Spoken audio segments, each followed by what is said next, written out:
Биз орточо сандарды алып караганда жылына 25.000 студент жогорку окуу жайды бүтүп колуна диплом алат экен да. Анын ичинен мына ошол CR силердин компания жүргүзгөн иликтөөдө 70% ушул ишке орношо албайт деген маалыматтар келтирилген. Ошону эсептеп көрсөк жылына ошол 17,5 жумушсуздардын катарын толуктайт экен. Дипломдуу жумушсуздар да булар. А эгер бир университетте 5 жыл окуйсуң да ошол 5 жыл менен эсептегенде бул дээрлик 90.000 киши жумушсуздар биздин коомду толуктайт экен да. Менин оюмча бул бүгүнкү кыйын кырдаал болуп турганына карабастан бул объективдүү нерсе деп ойлойм да. Анткени бул маалымат бизге бир нерсени көрсөтүп жатат. Биринчиден биздин карапайым элибиз окуу жайы, билим берүү тармагы бекер эмес экендигин бүгүнчө түшүнүштү. Демек бул маанилүү да болсо керек эң биринчи этапта. Абдан маанилүү.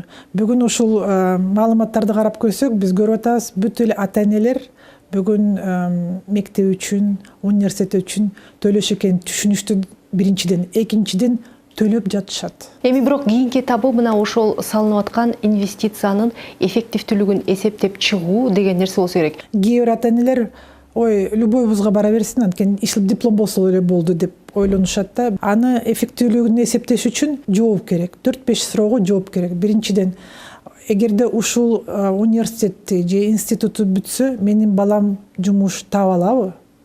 Биринчи суроо. Таап алса, айлыгы кандай болот? Үчүнчү суроо, анын келечеги кандай болот? Ушул 4-5 суроого жооп алсак, анализ жасап көрсөк, ошондо менин оюмча биз уже бүгүн коротуп жаткан акчабызды өзүбүз управлять этип, өзүбүз ушуну эффектүү результатын ала алабыз деп ишенем да. Бирок андай маалымат бүгүнкү күндө жок болуп атат. Анткени андай изилдөөлөр менимче жүргүзө элек. Ага да бир топ каражат керек. Башка бир изилдөөнү карап көрсөм, 14-жылкы изилдөөнү, ушул мигранттардан келген акчанын 28% тойго кетип атат. Демек, акчабыз бар. Ушул акчалардын арасынан билим берүүгө салынган инвестициялар бар бекен? Аз эле. Ушул бүт мигранттардан келген акчалардын арасында 19% билим тармагына эле жумшалат. Биз сиз менен азыр көбүн эсе жогорку билим берүү жөнүндө сүйлөшүп жатабыз. Ага чейин эле ошол мисалы үчүн мектептен тышкаркы билим берүү деген көп нерселер бар да.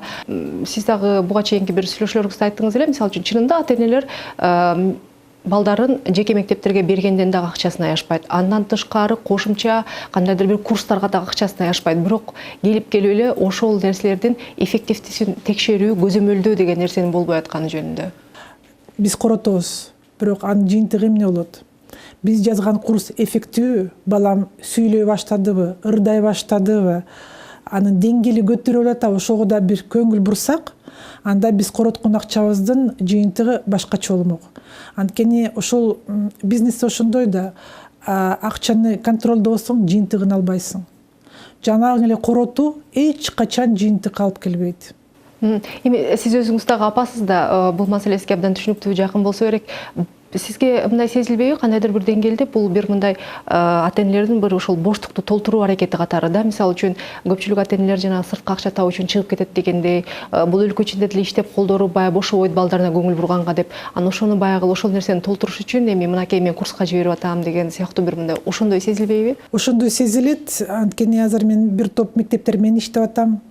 Ата-энелердин ар кайсы курстарга, анын ичинен английскийге бир топ акча коротуп атышат. Бүт эле мектептерде ошол кошелегуна жарашабы, жараша эмеспи, бардык эле ата-эне ошол мектептен тышкары дагы бирдеме берсем деп умтулуп атышат.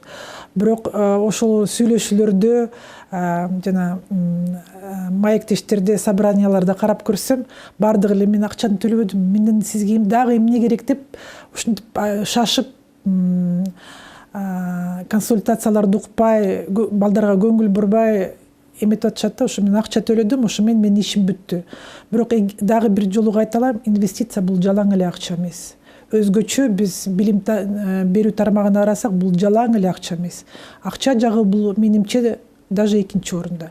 Эң негизги нерсе кез-кезде өзгөчө бүгүнкү күндө жаңы технологияга менен карап көрсөк, азыр интернетте акысыз өтө эле билим берүү программалар, курстар абдан эле көп. Ошону эффективдүү эле колдонсоң, чоңдордун жардамы менен, ата эненин жардамы менен бир топ жетишкендиктерге жетишке болот да. Азыр көбүнчө биздин саясатта стереотип, мен балама тигинче төлөдүм.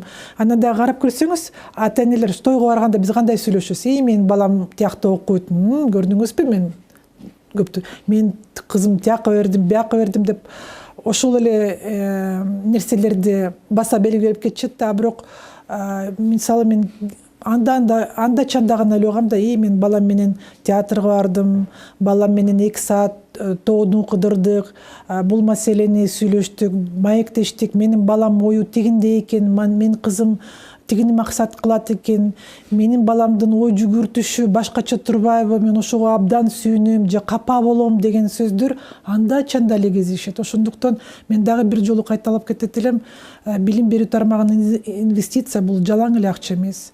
Бул азыркы күндө убакыт, анткени бала убакытты талап кылат биринчиден, экинчиден биздин мээрим. Азыркы күндө мээрим жана билим болсо, ошондо гана биздин балдарыбыз бактылуу болот. Балдарыбыз бактылуу, билимдүү болсо, алардын турмушу албетте өзгөрөт. Эми албетте, мисалы үчүн кандайдыр бир бул балким коомдун өнүгүү этабына жараша болсо керек, мындай тенденция бар. Ата энелер балдардын баардыгын тең эле жогорку жайдан окуткусу келет да. Бирок ошол эле учурда мисалы үчүн жаштардын арасында сиз көп эле изилдөөлөр жүргүзүп жүрөсүз, байкалган жоксузбу? Жаштардын өзүнүн жогорку билимге болгон мамилесинин өзгөргөнүн. Ошо CR компаниясы билим тармагында көп эле изилдөөлөр жасаганбыз. Мен өзүм бир нече жаштар менен фокус группаларды өткөргөм, анткени бул тема мага абдан жакын, кызыктуу. Ошо айыл тармагында мени абдан кубандырган бир топ фокус группалар өткөн. Ошо айылда жашаган балдардын ой жүргүзүүсү абдан жакты да. Бир топ балдар мындай деп айтып атат: мен эгерде ушул бир вуздан диплом алсам, бул мага иш тапканга жардам бербейт.